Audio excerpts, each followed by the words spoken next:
Which cryptids have telekinetic abilities? Is it possible for the average person to go Super Saiyan? Answers to these questions and more on this episode of This Paranormal Life. Hey! Welcome back to This Paranormal Life. This is the weekly comedy podcast where every Tuesday we investigate a different paranormal case, tale, claim, and get to the bottom of whether it's truly paranormal or not. As always, you're joined by two professional paranormal investigators, myself, Mr. Kit Grimmelvena, this guy, Mr. Rory Powers. How are you doing today, Rory? I'm doing great. And look, I hate to, slow us down already from the get-go. Whoa. But the big question, can a regular person become a Super Saiyan? Yes. Unfortunately, Saiyan is a type of person. So unless you are a Saiyan, you would not be able to achieve Super Saiyan. It's like asking if a human could go Super Turtle. Merely a turtle could go Super Turtle. That would make sense because I did watch a video on YouTube, maybe you've seen it, of a young boy trying to go Super Saiyan on YouTube. Yeah. I recommend people check that one out because he gives it a fair effort. He gives it a good swing. Well, in my defense, I didn't work it out by then, all right? I never connected the two. Yeah. You're the boy. I am the boy, and I tried pretty hard to go Super Saiyan, and grim reality slapped me on the face. It could be that just you couldn't go Super Saiyan. It could still be that others, that even I could go Super Saiyan. Well, I haven't given it a try yet, so who knows? I think if anyone's going to go Super Saiyan, it's going to be me. I have the heart. I have of a warrior. Right. Don't have the hair, though. You watch it. You watch your goddamn mouth. Please take your hand off my throat. It's not very Super Saiyan. I start screaming. Ah, ah. But we digress. We're not here to talk about going Super Saiyan exactly today. We have, as usual, a brand new paranormal investigation for you. So let's dive right in. The year, Rory, is 1973. It's November, and we're at BBC headquarters in London. BBC Radio 2, Jimmy Young. Beloved radio host Jimmy Young is interviewing a young man, only in his 20s, rumored to possess paranormal abilities. Welcome everyone. Soon we'll be talking about the ongoing ambulance strikes and a record low unemployment rate in the UK. But first I'm joined by Mr. Uri Geller. Hello Uri. Hello Jimmy, thanks for having me. Now many of you might not have heard of Uri, but Uri is a psychic from Tel Aviv. Uri, I understand that you've been able to use your psychic abilities to move objects with your mind. Is that fair to say? Yes, that's right, amongst other things. That is something. We've heard that you are able to bend metal objects like keys or nails just by touching them lightly, and even start up a broken clock. When did you first realize you could do these things? Oh, I have really always known about these things. Ever since my first years at school, I would surprise my family, friends and teachers, even myself, by bending and moving things. Really, I am as surprised as anyone when it happens. If you don't mind, Uri, could you demonstrate for me? I'll tell you what. I have a key here, my own house key in fact. Could you try to bend that? Sure, okay. Uri took hold of the key and began focusing on it very intently. And can I just say, for anyone at home, if there are any broken watches in your house, please concentrate on them and try and make them work. Just take them in your hand and concentrate on them. So Uri is now concentrating on the key, just rubbing it very gently. And good lord! It's bending right in front of me! I can't believe it! He had done it. Right there in the studio, on command, Uri Geller had bent Jimmy Young's house key. And they even had this photo taken right afterwards as evidence. Wow. It's all there in the photo, guys. Not a huge bend, but definitely bent. Definitely bent. I mean, to the point where Jimmy Young notoriously went home that night after the broadcast and was unable to get into his house. Supposedly had to climb through his own first floor window. The police were passing by. They stopped. They were like, "Where are you going, sir?" And he has to explain that a psychic bent my house key out of shape. He was arrested on the spot. I thought you were going to say, famously that night, Young went home and tore up all the Bibles in his house. Claiming that his whole existence was a lie. So, you're saying you're a Satanist of some kind? No, I never said Satanist. I'll praise the Dark Lord right here and now if I can bend some keys. So, as the amazed Jimmy continued to interview Uri felt relaxed and confident, having just blown everyone's mind in the studio. Although he became worried as soon as he noticed people running around frantically in the background. First one person, then several, running around carrying sheets of paper. It was then that a producer burst through the studio door. It's the switchboards. They're lit up like a Christmas tree. We have hundreds of calls coming in from all over. The callers, who had been listening live, were claiming that in their home, as they listened to the radio interview with Uri, nails, forks, spoons, and knives spontaneously started bending out of shape in front of their eyes. Whoa. A lady from Harrow reported that she was stirring soup when suddenly the ladle started bending backwards. A girl in Surrey stared in disbelief at her wrist as her own bracelet buckled and bent before her very eyes. A police constable said that several knives and spoons had curled up in his kitchen. A jeweler called to say that half the pieces on a tray of cutlery bent. A watchmaker claimed that his tweezers had done the very same. There were even reports of watches and clocks starting up that hadn't run for years. Wow, just like he said. Just like he said. In trying to explain this bizarre phenomenon years later, Uri would say, I had half expected this to happen. I thought that if people really wanted things to happen in their homes and really concentrate, I could trigger it, because what I do could serve to release the same energy in other people.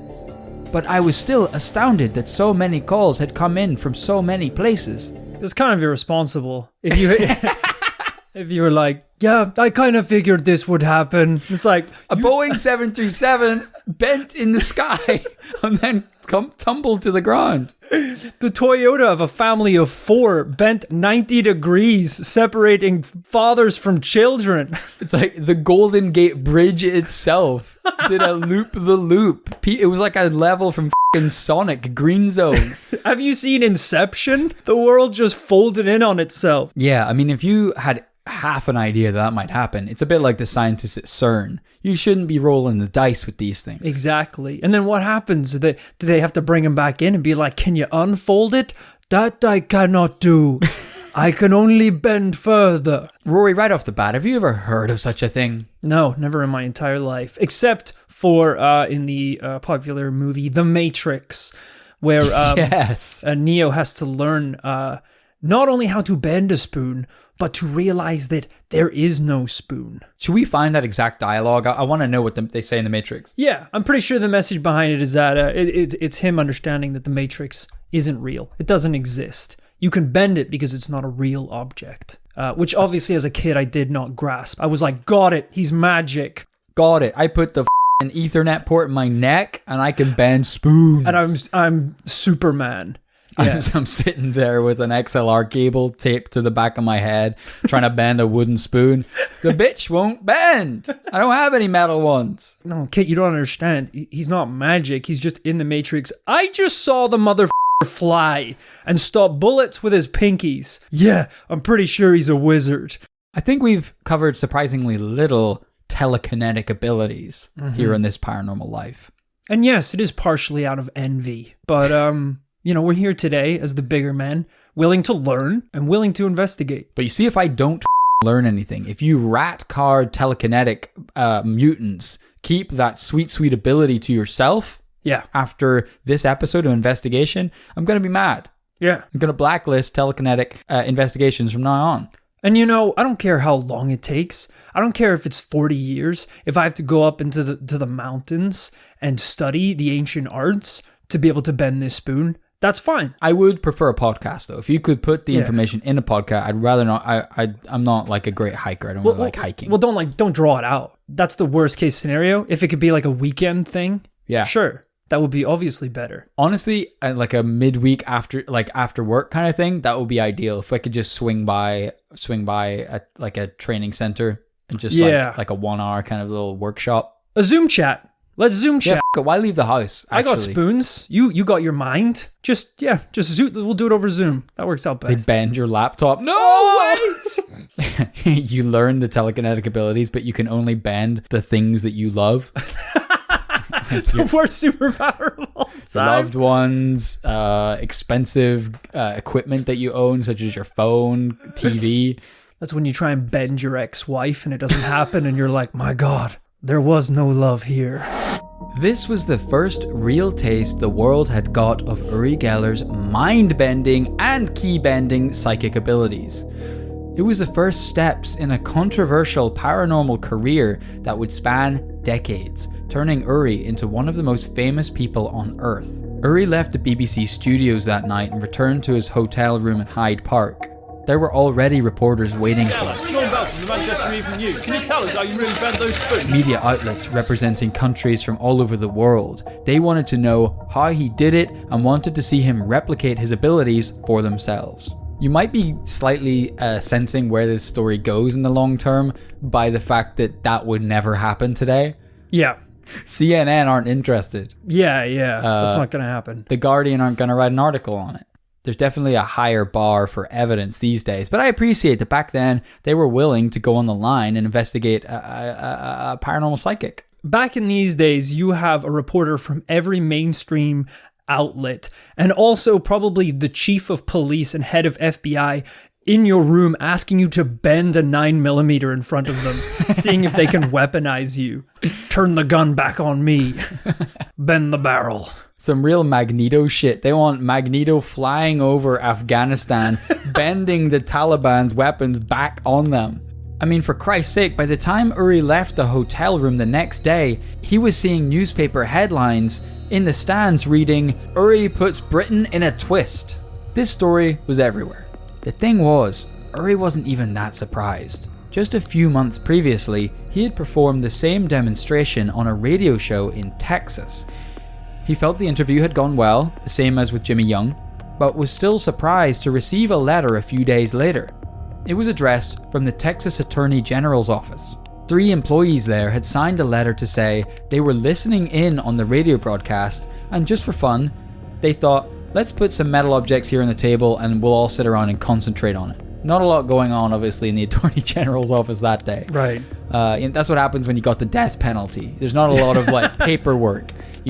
Everyone gets sent on. To their amazement, they watched as a spoon handle bent 45 degrees, a door key snapped in half, and a paperclip straight up disappeared. Wait, what? I'm starting to think the paperclip might have fell off the table. I don't see why bending it would have made it disappear. Yeah, that paperclip had an agenda. It's not just bending, it's straight up left the universe. That's insane. Yeah. So these people are like magic simply by association. Yeah, like he said, this is something we haven't talked about in the show before, but simply by proxy, by hearing Uri do it firsthand, and by concentrating their own minds, it's as if a signal went through the radio waves out into the nation and then was magnified by people's consciousness, and they were able to bend the objects in their own home. You know, we do see a little bit of this in the world of the paranormal. Take mediums, for example. You know, people who specialize in communicating with ghosts and spirits. They get a whole bunch of nobodies into their little den, and they go, hey, I'm a pro at this. If we all hold hands, you normies will be able to hear and be able to detect the signals from spirits for the afterlife. Yeah. You know, that sort of like connection that people can have, people who claim to have special abilities, being able to transmit them to regular Joes. It's a very, very interesting premise, and something that, like I say, if we can learn this shit, we can market this at a high value. I'll give you a high five and then you can bend shit. That sounds like that's a pretty lucrative offer. Yeah. So whilst Uri had a little foreshadowing of what might happen in the UK, still, how was he to know that it would have the huge impact it did after Jimmy Young's show? After these radio appearances, 1973 and 1974 would become busy years for Uri, with countless primetime television interviews in the UK and US. On each, the format would be simple. Go out there, smile and wave, demonstrate your psychic abilities on camera for the millions of people tuning in at home, and, cash the check. This was easy for Uri. Uri would describe hidden drawings using telekinesis, make clocks run faster or slower at will, and most famously of all, bend metal spoons on live TV. If this was a movie, Uri would be being hounded by the press, and they kind of like chase him into a restaurant, and they're all like, Uri, over here, Uri, please, let me see what it does. And he's like, please, everyone back away from me. Uri, over here. You go, that's enough! and every spoon and fork in the restaurant would like curl up like a witch's toe. And then he's like, I didn't want to have to do that. And the newspapers the next day would be like, mutant freak endangers entire country. And as he's reading it alone in his apartment, all he hears from the shadows is... And Sam Jackson appears out of the shadows and he goes, very interesting. The man who can bend everything except human will to like him. What do you want? I'm putting together a team, Yuri. A team of gifted freaks who can bend everything. You think you can just run around bending stuff? Thinking that people would leave you alone? No, we stay in the shadows. Humans will not understand our kind. Anytime he leaves the house after that, he's in the baseball cap and sunglasses. Yeah, gotta lay low. Gotta lay low after the restaurant gate. Putting together a team. You bend spoons. Lisa bends food. George, he bends books. It's almost completely useless. And Dave is immortal. Wow, what? He can't die? Yeah, he was like the first one we got in. We thought it was going to be pretty much all at his level, but it's been mainly benders since that. Yeah, we're still more useless than the average police squad at this point. I'm not going to lie to you. You're probably not going to see a lot of action because we just send in Dave and that son of a bitch can't die. He can pretty much solve every problem. But there will come a day when a weapon needs to be bent at a slight angle to miss the earth. And then we might send Dave. We might actually send Dave because he could probably just walk into the control room, soak up 1,000 bullets, and reprogram the thing. So because he's also a genius. Yeah, he's a genius as well. He's not strong, but with the immortal thing and the genius thing, he gets the results in the end. Yeah. So you're saying you need me because he's weak? He is pretty strong. He is pretty strong. Oh, stronger than you, absolutely. Yeah, no, your weak is all shit. He could bend you in half like a second. He can actually bend humans. You don't need a bender. He can bend humans, I said. He can't bend metal. He hasn't tried, though. He probably could. He's strong as shit. We've never asked. We're scared of him, actually. I'll text him right now, and then you don't even have to come if he says yes. Oh, he got back. He can. Sorry to waste your time, bro. I love that. We don't actually know all of his capabilities because we're actually kind of afraid of him. We don't talk to him much. You don't want to poke a bear that can't die. We actually need you to bend his neck to the point where he can't come back to life because he's being a little villainous lately. We're starting a new team, I said. The old team is f***ed. That's right, Uri would perform all these incredible psychic feats on live television, and he claimed, crucially, that he achieved these feats through willpower and strength of mind alone. But Rory, as much as everyone loved these displays of clear psychic ability, Uri had a dark secret in his past. A nugget of information which he didn't want people to know. He wasn't just a psychic. He was also a magician. That's right, a dirty, run-of-the-mill, pick a card, any card type of pull a rabbit out of a hat asshole. Needless to say, this with his image of being a genuine paranormal psychic massively. That's like trying to say that you're a policeman after leading a life of non-stop crime. Exactly, yeah. You can't get away with that kind of thing. You can't say you've been faking it all these years and then say you're suddenly the real deal. That's true. So in his 1975 book, My Story, Uri came clean, saying, "Look, yes, in the past, I might have used a mixture of traditional magic tricks, sleight of hand, misdirection and suggestion, some real Darren Brown type shit, mixed in with the psychic abilities, just to make a bigger and better show for people. But I don't engage in that anymore. Now, I'm going 100% psychic." If you have psychic abilities, you shouldn't still need the tricks to get people on board. The psychic ability is the show. That's incredible. That's like saying like, sure, yeah, I can fly, but I gotta warm up the crowd a little bit by doing the hoop thing. I don't know. I kind of see this line of thought because how do you even get into trying to bend stuff with your mind? How do you get into trying to like use the very 110% limit of your human consciousness to bend material reality? Other than if you're already trying to like manifest tricks, pull rabbits out of hats and do amazing feats of misdirection. Yeah, I gotta say, we're self-quarantining. We're in lockdown. got a little more free time lately, Yeah. and I still haven't tried to sit down and bend things with my mind yet.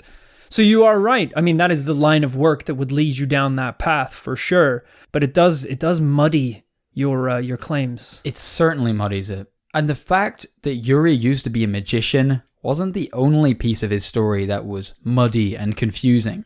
In fact, the more you read about him, the more it seems like throughout his life, his story has changed to suit him at different times. For example, in 1974, like in the interview with Jimmy Young, Yuri is claiming that he was just always able to move things with his mind. As a kid, he would do it in school, surprising everyone around him, including himself. Problem is, the man who gave Uri his start, Andrija Puaric, a Croatian-American doctor and parapsychologist who actually first endorsed Uri as a true psychic in 1971, says that he hypnotized Uri. And while under hypnosis, Uri claimed he had been sent to Earth by extraterrestrials using a spaceship from a planet 53,000 light years away, and that his psychic abilities are because he's an extraterrestrial. Okay, wow, that's really ramping up here. Long story short, he was on Jimmy Young on the BBC. He was giving everyone the Clark Kent story. Yeah. Yeah, I've always been a little strong for my age, sure. Yeah. And then under hypnosis, he's given the Superman story. I'm from another planet. My abilities are normal for my planet. Yeah, because correct me if I'm wrong, but that is the case with Superman, right? He's only a god compared to humans. Like pretty much on his home planet of Krypton? Krypton, am I right? Yeah, why not? Why, why not? They're all pretty good. They're all pretty beefy. I seem to remember... Although if they're all on Krypton, isn't that the shit that makes them all weak? Maybe that's it. Maybe because he got blasted off of Krypton, he became a god again. That's a really good point. I don't know. People are probably going to tell I us. do know the strength thing is because the gravity on Krypton was like 10 times higher than Earth. Okay. So whenever he gets to Earth, he suddenly has got hops. Yeah. He can like dunk from half court. He was like 2 inches. Everyone's like 2 inches high on Krypton. Yeah, but he grew to like 6'4" on Earth. So needless to say, when this came out in the media, people wanted to know what was real. Yuri, there's been some crazy stuff in the news saying that you're from outer space. Do you really believe this stuff? Which story is true? No. There's really no space fantasy. To be clear, I'm not from outer space. My powers are just manifested through force of will, through harnessing the power of the mind. Although I will say there is a slight possibility that some of my energies do have extraterrestrial connections. Right, so you did say that there are extraterrestrial connections to your powers. No, like I said, I was a kid. I could just, I would bend the spoon in my lunchbox. Of course. Nothing more than that. However, I have always felt a kinship with, Right, now aliens. there we go. Now there's the alien thing. Well, I just said that I think they're cool, that's all. All right. Jesus Christ. We're going to break this down, Yuri, all right? Age 2. Okay, sure. Age 2. Tell me about Yes. age 2. Well, I don't really remember much on account of being 53,000 light years. All right, on see- account of...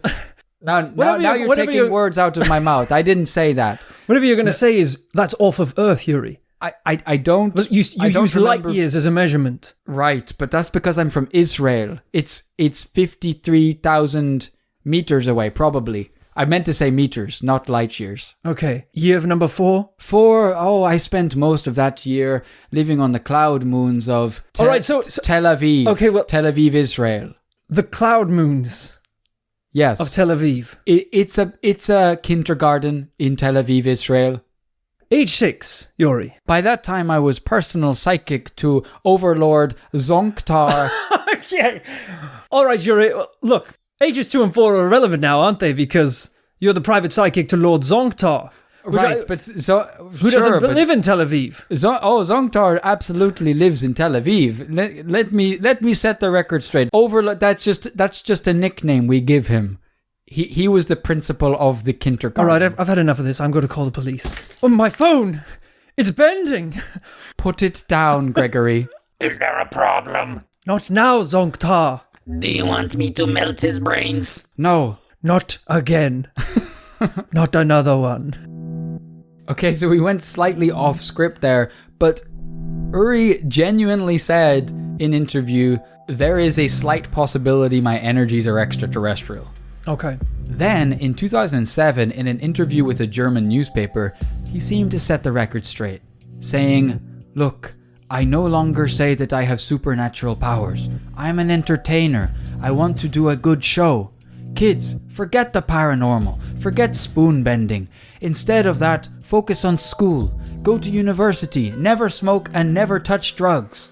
However, then in 2008, while filming the German TV show, The Next Uri Geller, he stated directly into the camera that he does not have any supernatural powers before winking straight into the camera. Okay. With pupilless eyes, by the way. This is the boy who cried wolf, claiming there's a wolf, getting eaten by the wolf, Sure. and then saying on TV that he's the wolf. This is so confusing. He is bending spoons. He is bending the truth. He's bending his own history, his own life. It's going to be very hard to take anything this person says seriously anymore once they've lied this much. He seems to completely tailor his life story for whoever he happens to be speaking to at that very moment. Yeah. And backtracking even further, when just last year he wrote a letter to Theresa May, allegedly, saying, "I will telepathically stop you from leading Britain out of the European Union, and believe me, I am capable of executing it." How? Using psychic abilities. He was saying he wrote to Theresa May saying he was going to hijack her brain. Who let him do that? But if there's one group who Uri really pissed off with all this shit talking, it was magicians. They believed he was taking their life's work, their art form, their craft, and turning it into a freak show, claiming that he was from another planet, claiming that he's better than mere magicians. Now, personally, when I think of magicians, I think of a bunch of losers, but these guys were loud. In 1975, the New York Times even ran the story, "Magicians term Israeli psychic a fraud." They were trying to drag his name through the dirt. It's got to be tough to be a magician in a world where a wizard shows up. Because all of a sudden, your abilities are paled in comparison. Sure. Because, sure, maybe you pull a rabbit from a hat. Sure, maybe you can, even if you are prestige style, dunking yourself in vats of water and appearing on rafters. Yeah. The wizard, with the most effortless flick of his little Dumbledore wand, will turn a man into milk in front of your very eyes. Which is the first thing all wizards go to do. Yeah, of course. It's like lesson 001 at wizard school. Yeah, that's even darker than the dark arts. The milky arts, all right? That's in Harry Potter. That's one of the what do they call them? The forbidden spells. You got Avada Kedavra or whatever. Yeah. The one that kills people, the torture one. And then you got the milkman. Turns a human into low-fat milk. You go lactosis, and they just completely explode into a pile of milk. But you're quite right. The magicians in the era of the wizard, they're the horse-drawn cart guys in the era of the Tesla. Yeah. Learn to code or some shit because it's over. Believe it or not, Uri had even bigger trouble than just bad press. There was one magician that made it his mission to shut Uri down once and for all. James Randi. It's 1973, and Uri Geller is about to have the biggest night of his life. He is set to appear on The Tonight Show starring Johnny Carson, a primetime show that at its peak was airing live to 19 million Americans. Wow. That's a lot of spoons. He's about to up soups and stews around the nation. Uri just had to go there, charm the audience with his usual routine, chat to Johnny, bend a few spoons, and basically bask in the standing ovation from millions of Americans that would follow. And then we have a gentleman you may have seen, you possibly have read about. He's been on television before. His name is Uri Geller. He is known as, or claims to have, psychokinetic powers, and that is the power to affect objects, sometimes by moving them, bending them, by lightly touching them, by divining the numbers or the throw of a dice when they're in a box. Some people have said he's a fraud. A lot of other people have great belief in what he does. But tonight, we hope we're going to have some most interesting experience. Johnny Carson used to be a magician himself. So he was deeply skeptical of the claims Uri was making. You might have even been able to hear that in his tone. He was trying to be balanced in the intro, but he's like, hey, some people think he's a fraud. We're going to have an interesting night. Let's see what happens. I appreciate his open-mindedness. He had even teamed up with none other than magician James Randi to put together a little surprise for Uri. Uri walked out to applause, smiled and waved, shook Johnny's hand and sat down waiting for his first question. But Johnny wasn't interested in interviewing him. Johnny said, hey Uri, here's a table of tests for you. Why don't you give it a go? Hey, I'll try it when I feel up to it, okay? And as Uri leaned in and looked closer at the tests, with Johnny Carson to his left, a celebrity guest to his right, and 19 million Americans all across America watching him through the camera lens in front of him, he realized they'd swapped out his entire setup. Nothing he had agreed to work on was there. They had replaced everything with different tests. Oh. Uri called Johnny out then and there. He said, hey, this isn't what we agreed. I talked to your people in advance and backstage. We agreed on the tests.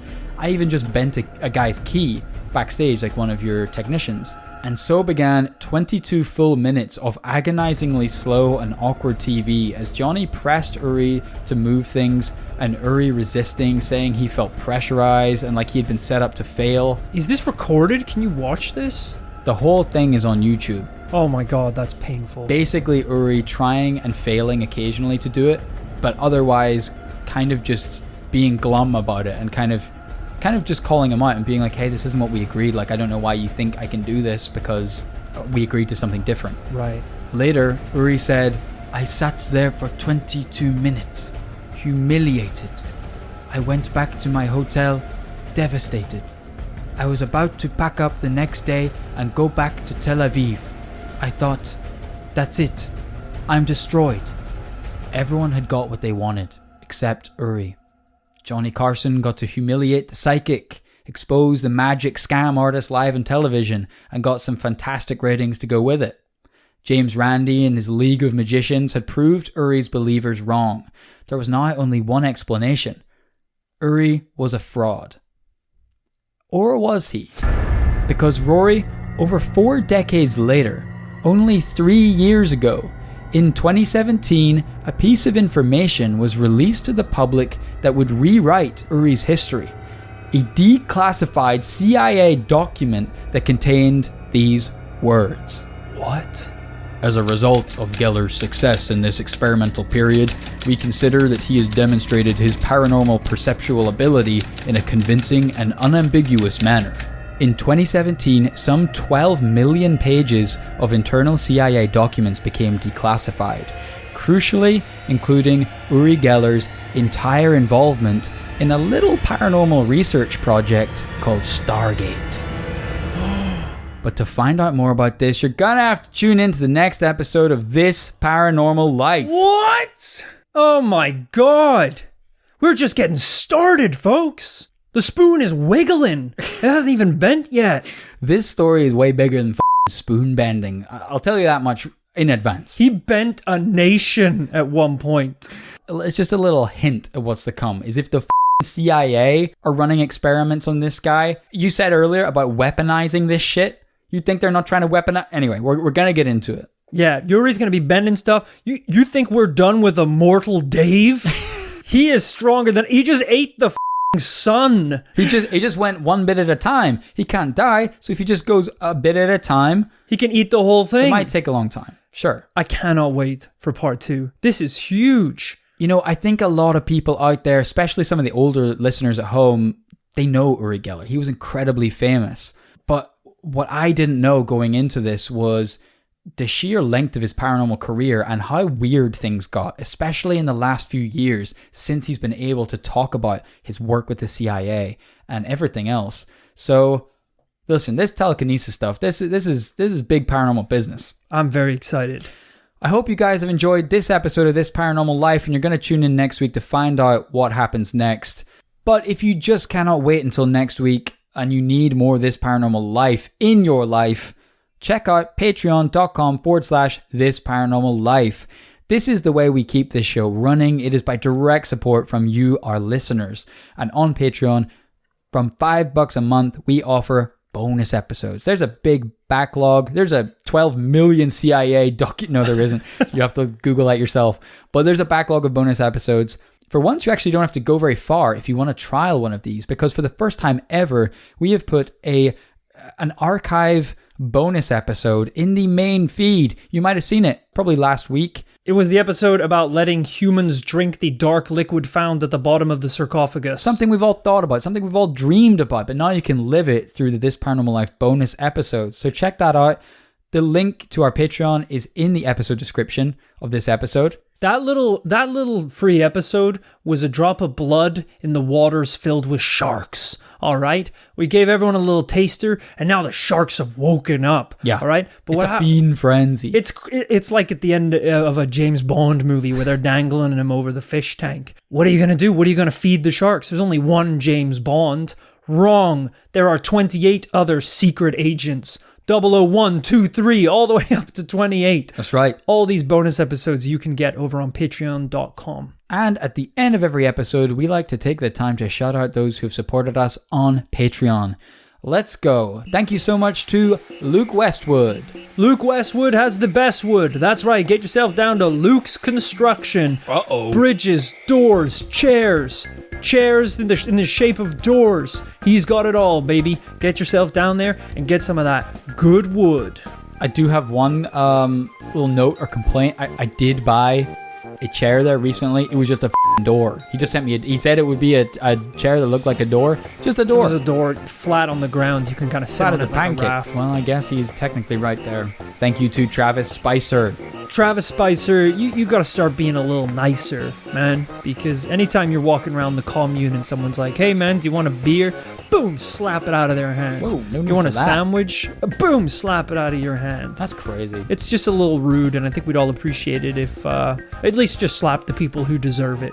You can still be mean. There's a lot. There are a lot of people that deserve it. Just be mean in the right direction. Thank you to Lance Natonsky. Well, if it isn't Lance Ranch Natonsky, you think that he might own a ranch. Or be a cowboy. No, No? he's a city boy. Oh. He invented ranch. The dipping That's sauce? right. Mike, I owe you a whole lot of gratitude, my friend. Can you imagine the royalties? Every dip that someone dips. That's $1. That's $1. That's $1 It's a very dab. expensive dip. My God, thank you for giving us some of your delicious fortune. Thank you to Ollie Green. Ollie Molly Green. He's got everything you need to know what it is. He's got the green. He's got the mollies. He's got whatever. He's you a drug want. dealer. No. What? Molly and Green, they are puppies. He owns a pet shop. What are you talking Oh. about? Drugs? What are you, Oh, you're making things weird. It was the voice you did as well. It was kind of. What, my pet shop owner voice. That's pretty weird. You want a puppy? You want a puppy? No, I don't You want a want a- parakeet? No, I don't want to. I've got some exotic animals out back if you want to see them. Why did you wink when you said that? Are they drugs? Because I don't. Are they? I was The lying. exotic animals are drugs. Thank you to Katie Flowers.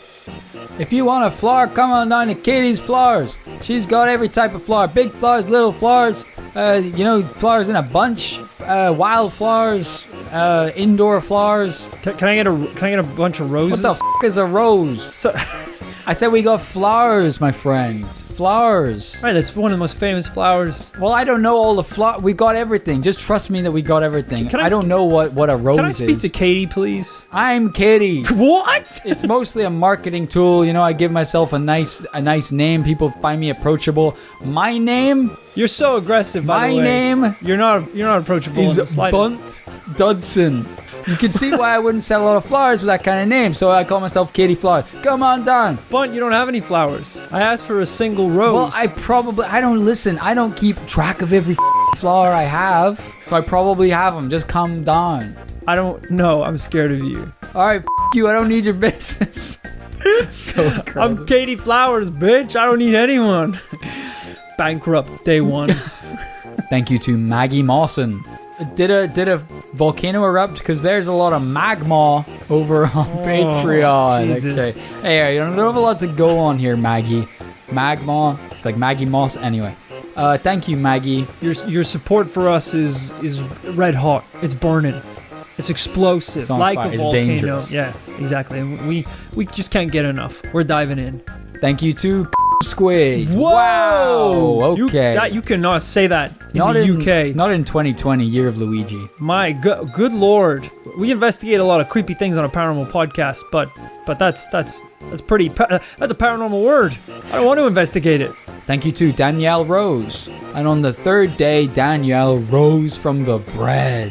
Whoa! Wait, what? She's a baker. Okay, she didn't die, so she just baked. But It's not that impressive. It's a bit like the flowers, but you got to listen. You got to when you want to advertise something these days, you got to get snazzy. You got to get inventive. You know, Danielle rows her boat all the way to the bread factory. I just got an email. She wants the money back. She said she's disappointed with the Really? shout out.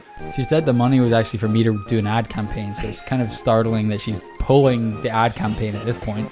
Thank you to Skelfie. When they're in a picture, it's called taking a skelfie. Whoa! Every picture of her is a skelfie. Technically. Technically, it is. Yeah, It is. It tried to catch on. Tried to be like, hey, why don't we call every picture a skelfie? They lost a lot of friends through that campaign. Life's been hard. Every picture is now just a skelfie because not a lot of other people in frame. It's kind of sad as well because they also just can't afford a smartphone with the front-facing camera. They would love to take selfies. They would love to, but they're sadly stuck with selfies. Yeah. Thank you to Angharad Stockwell. Angharad is acing quarantine because they are well stocked. And if things go south, Stockwell can handle a Glockwell. Oh, That's right. They're ready for the apocalypse. that's a little awful. A little itchy trigger finger as well. If anyone comes for a tin of beans, as much as one tin of beans, you tried to take a single bean. even some of the bean juice, ba-bam, ba-bam, they're blasting. It's like Tomb Raider, dual-wielding Glocks. Thank you to Georgie Key.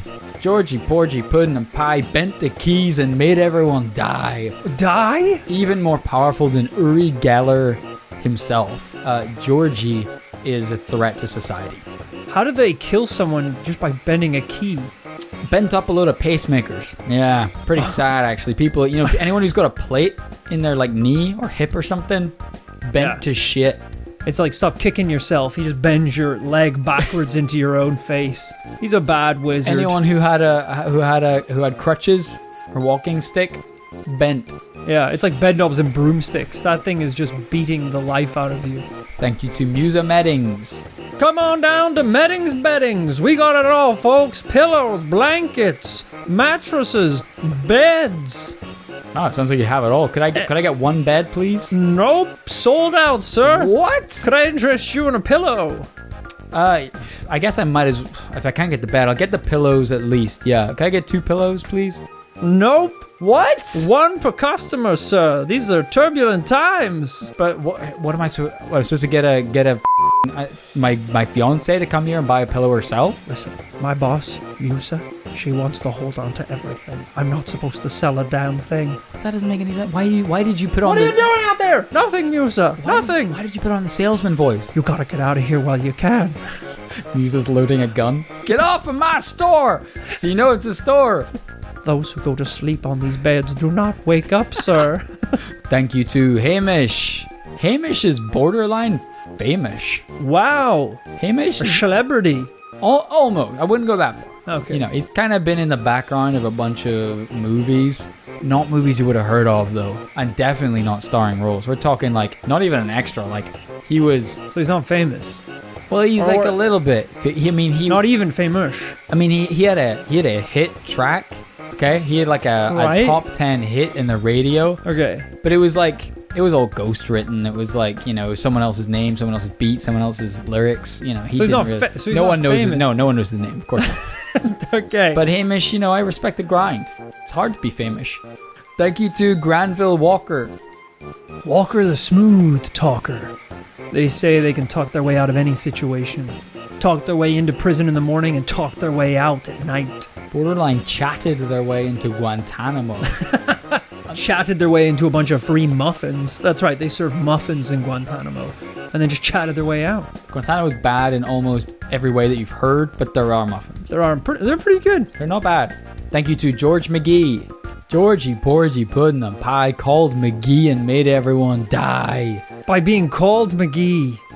Yeah, isn't any kind of bender, any kind of doesn't have any psychokinetic powers of any kind. Just a killer.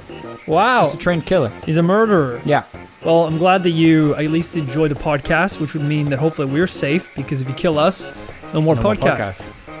Yeah, stands to reason. Thank you, lastly but not leastly, to Mike Stevenson. Mike Stevenson likes stealing sons. Whoa. That's right. Maybe you've heard the old fable. I guarantee you I haven't. If kids used to misbehave and disobey their parents, Yeah. Mike Stealing Sons would come down the chimney with his spider legs and wrap the bad little Or he's kitties. doing a lot of tentacle style movements here. Wrap the bad little kitties and take them away. Is that who this is? I don't want them as a patron. To Cracktown. No, awful. Not it's not drug related. It's just a town where everything is a little it can't destroyed. Be a good, destroyed? Yeah, everything's a little cracked. Wow. And everyone smokes meth. Okay, so it is about the drugs. There's drugs involved in the town. You don't want to go there, kids. It's a bad place. You should have known it when a guy with spider legs showed up to take you there. He's not even a guy, he's a spider. Thank you to everyone we've shouted out today, and everyone we are yet to shout out. Thank you for hanging in there and being patient. We're getting through our list of patrons. Hope you enjoyed this week's episode. We'll be back on Tuesday with part 2 of this investigation. See you then.